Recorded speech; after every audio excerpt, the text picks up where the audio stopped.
예, 안녕하세요. 오늘은 도급 승인 대상 작업의 안전 관리에 대해서 말씀드리도록 하겠습니다. 도급 금지 대상 작업은 도금 작업, 수은, 납, 카드뮴의 가공 작업, 허가 대상 물질 작업을 할 경우 수급인의 자전 변경 등으로 근로자의 직업병 발생 우려가 있어서 도급을 금지하고 있습니다. 이를 위반 시는 10억 원 이하의 과징금, 과태료가 아닙니다.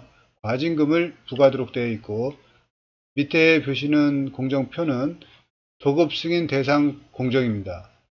신청인이 신청할 경우 평가기관이 안전 및 보건에 관한 종합평가를 해서 적격할 경우 지방관서에 도급 승인 신청서를 접수하면 이 과정에서 안전보건공단이 현장을 확인하고 적정할 경우 승인을 하도록 이렇게 규정하고 있습니다.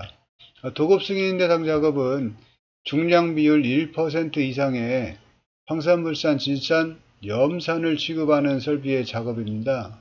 이 경우는 고용노동부 장관의 승인을 받고 도급을 하도록 이렇게 규정하고 있습니다. 이유는 장시간 화학물질 노출로 직업병 발생이 유발되므로 이를 방지하고자 시행하고 있습니다. 도급 승인 신청서는 첨부 서류가 3가지 필요한데요. 3번 사항에 안전 및 보건에 관한 종합평가 결과 이 서류가 있어야 되고 1번과 2번은 도급업체에 관한 정보를 제출하도록 이렇게 규정하고 있습니다.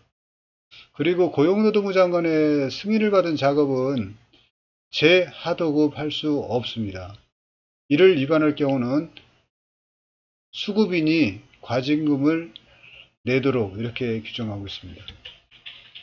도급금지 규정 및 처벌 규정입니다. 법 58조에는 사내 도급 금지를 하도록 되어 있고요. 도급 금지 예외는 일시, 간헐적 작업, 수급인이 기술이 전문적이고 해당 기술이 도급인의 사업 운영에 필수 불가할 경우 이를 승인받으면 허용하도록 이렇게 규정하고 있습니다. 또한 법 59조에서는 도급 승인 대상 규정이 있습니다. 그래서 중량 비율 1% 이상의 산 종류를 취급하는 작업 또는 해당 설비의 내부에서 작업하는 경우를 규정하고 있습니다. 법 61조는 사업주는 산업재해 예방 조치 능력을 가진 사업주에게 도급을 하도록 이렇게 규정하고 있습니다. 그래서 안전공단에서 발표한 안전보건관리 매뉴얼에 의해서 정량적 수준 평가를 위해서 A등급 이상인 자에게 도급을 하도록 이렇게 규정하고 있습니다.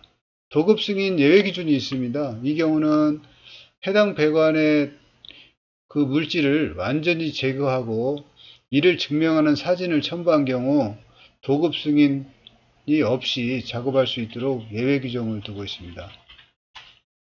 도급 승인 관련돼서는 안전보건 종합평가를 미리 받아두어야 합니다. 그래서 안전보건 종합평가는 현장 개선, 도급 의무, 수급 의무 이 3가지 항목에 대해서 평가하도록 되어 있고요.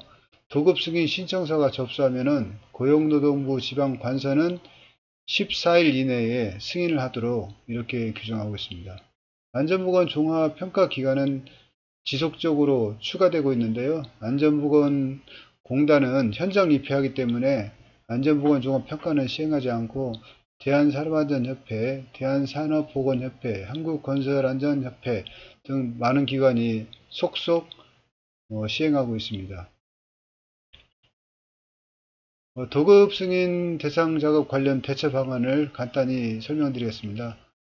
입찰 공지를 해야 됩니다. 입찰할 경우 수급인은 도급 승인받은 작업을 다시 하도급할 수 없으며 이를 어길 경우 도급인은 지방관서에 신고 및 수급인에게 과징금이 부과될 수 있다는 것을 공지하도록 이렇게 해야 되겠습니다. 그리고 계약제도의 검토가 필요합니다. 그래서 도급 승인 대상 물질의 계약은 산안법 61조에 그 직접적인 처벌 규정이 없지만 안전 수준을 평가해서 적격한 업체를 선정하도록 이렇게 규정하고 있습니다.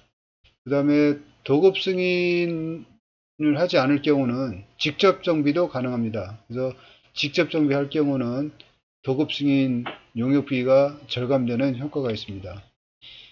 계약기간 같은 경우는 도급 승인 대상 작업은 3년을 인정하고 있기 때문에 주 설비와 분류해서 3년 단위로 계약하는 경우 도급 승인 등 행정 소요 부담이 적게 되겠습니다. 그리고 마지막으로 비상대처 시나리오를 확보해야 됩니다. 그래서 도급 승인 대상 물질은 법적인 조치가 필요하니까요. 비상조치 시나리오를 확보해서 운영하는 게 좋을 듯 합니다. 다음은 관련 규정 및 세부 내용입니다. 도급인의 의무 7개 항목, 수급인의 항목 7개 항목, 이건 시행규칙 별표를 참고하시면 되겠습니다. 다음은 평가 항목입니다. 그래서 오른쪽에 도급사업장 현황과 심사 항목 및 결과를 고용노동부에 제출하도록 이렇게 규정하고 있습니다. 참고하시기 바랍니다. 다음은 과징금 내용인데요.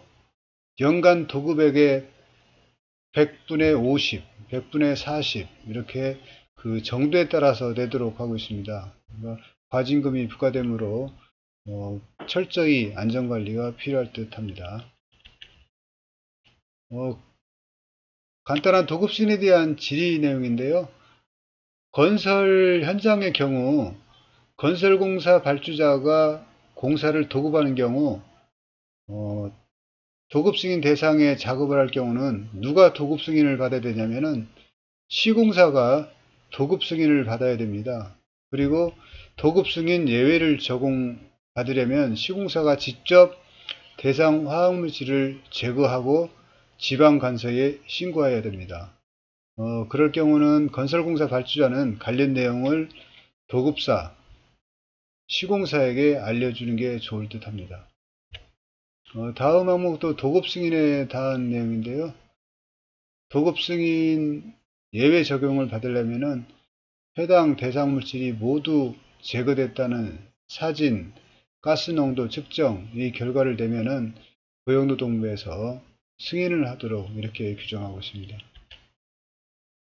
예, 이상 마치도록 하겠습니다. 감사합니다.